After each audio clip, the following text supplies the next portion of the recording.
fifth-round selection by the Yankees in the 2015 draft, right-handed pitcher Chance Adams has gotten off to a great start in his professional career. After working as both a starter and a reliever in college, he began in the bullpen and he progressed so rapidly that the Yankees moved him into a starting role for 2016. First, he posted a .265 ERA over 12 starts with single-A Tampa, earning him a promotion to the Double-A Trenton Thunder. Then, in 13 games following his move up the ladder, with all but one being starts, Adams continued to roll, putting up an ERA that was barely above 2. Brian Cashman has said that he is one of the Yankees' better pitching prospects, and Cash also acknowledged that Adams could reach the majors quickly if he could duplicate the success he had last season. An easily repeatable delivery and a mid-90s fastball that can approach 100 miles an hour are just two assets that Adams possesses. If he continues to polish his secondary pitches, it may not be long before he gets his first taste of pitching in the Bronx.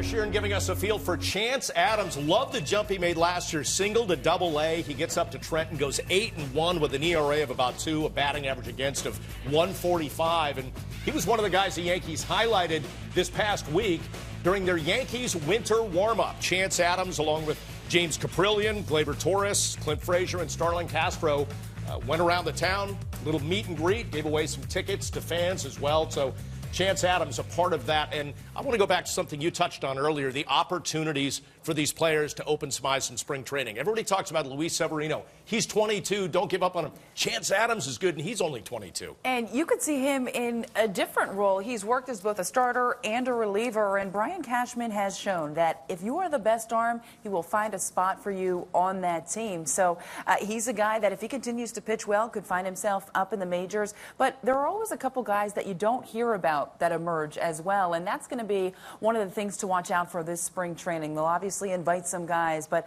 I like to go around to some of the player development and ask them midway through spring training, who stood out to you? Who's really caught your eye? Because it seems like every year there's one guy that kind of emerges.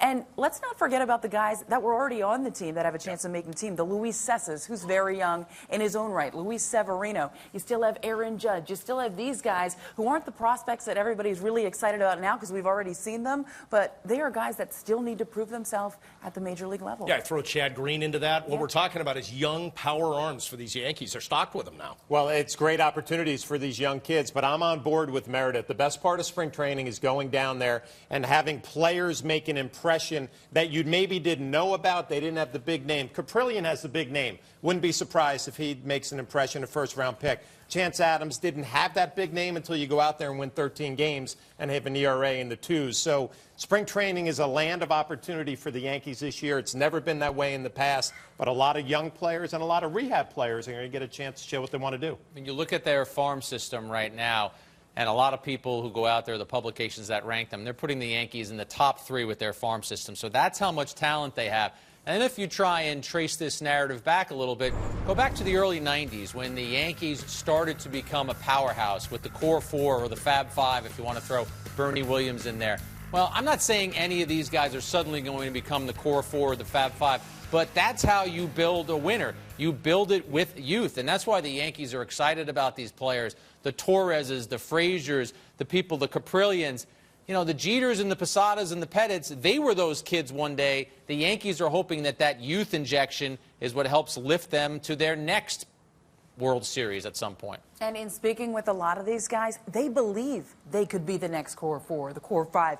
They believe that they could get to this level and really contribute and good things can happen. And not only do they root for each other, they push for each other on the minor league level when they get up to the majors, but there's friendly competition. It fuels them, whether it be working out in the weight room, whether it be on the field. But these guys are definitely feeding off of each other. And if you're Brian Cashman and you're the Yankees, that's exactly what you want right now. How different, Flash, is it, do you think, that a lot of these guys now, the ones that were traded for last year, the Clint Frazier, Gleyber Torres, these blue chippers from other programs, they sort of jumped into the system. They weren't homegrown, but they come in with maybe a different perspective, a different fire to get to the big league level? You know, I guess what I like about them and what Meredith is talking about, they're not intimidated, right? They're coming to the New York Yankees and they're saying, we're going to make a difference. We're going to make an impact. I remember Scott Proctor years ago when he came to camp being traded from the Dodgers, and he's like, Flash, this is the New York Yankees. I don't have a chance to do anything here. We know he was a productive player. You don't get that feeling with the Yankees anymore. These young kids, they believe in themselves.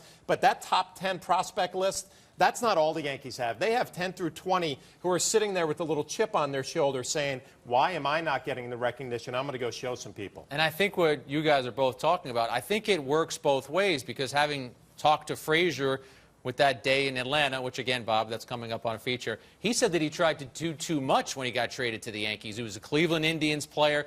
He got sent to the Yankees, and he said, I have to impress the Yankees right away. And it sent him into a slump, and too many strikeouts. He was swinging at too many bad pitches. So he said he had to get himself set mentally to be able to contribute more this year. So it's okay to get excited about being a Yankee. Just don't try to do too much. And then you have a guy like Justice Sheffield, who was a big part of a trade as well, and he said, look, it's the same distance wherever you are, whatever field you're on. That's the mentality he has, and that's a similar mentality that Caprillion has. He's very easygoing. He knows what he has on any given day, and he's just confident in his stuff. He goes out and says, I want to be an ace. I think I can be an ace. I'm going to work to be an ace on this team eventually. Now, staying healthy, obviously, a big part of that, but there are some of the big arms in the Yankees farm system, and if you're a Yankees fan, follow these guys. You have to be excited about what's happening with this team. Yeah, I love that attitude. Wants to be an ace. Doesn't want to just be a part of the team. He wants to run the show.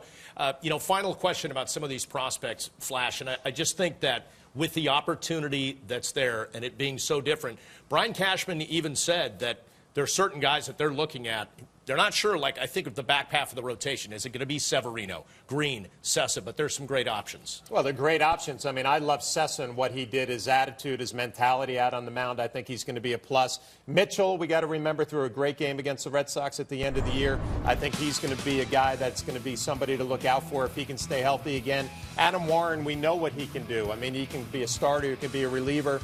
Severino's the key. Everybody expected this guy to be a top-of-the-rotation pitcher. He failed last year as a starter. He was great as a reliever. If the Yankees are going to make some progress this year, and I think that's what everybody's looking for, just take that next step. Severino has to be a part of it. Meredith, quick final thought before we go to break. You talked to Luis so much last year. What was your sense? Like, his mentality, can he bounce back? Because he's been a two-pitch pitcher for most of his career. He has, and I think a lot of it really snowballed for him last year. I think he thought he was going to come in, worked out hard in the offseason, was going to come in, he was going to have that continued success. When he started to struggle, he started to doubt his secondary stuff. He tried to go fastball, fastball, fastball, fire it in, and that doesn't work at the major league level, especially when you're not hitting your spots. So he went down, he worked a little bit on the slider, worked a little bit on the changeup. Until he can confidently throw those pitches, throw them for strikes, and throw them off the plate, he's going to have a rough time. Now they think he has enough talent that he's going to be able to do that. He believes he could do that, and he will tell you he wants to be a starter. He believes he's a starter, but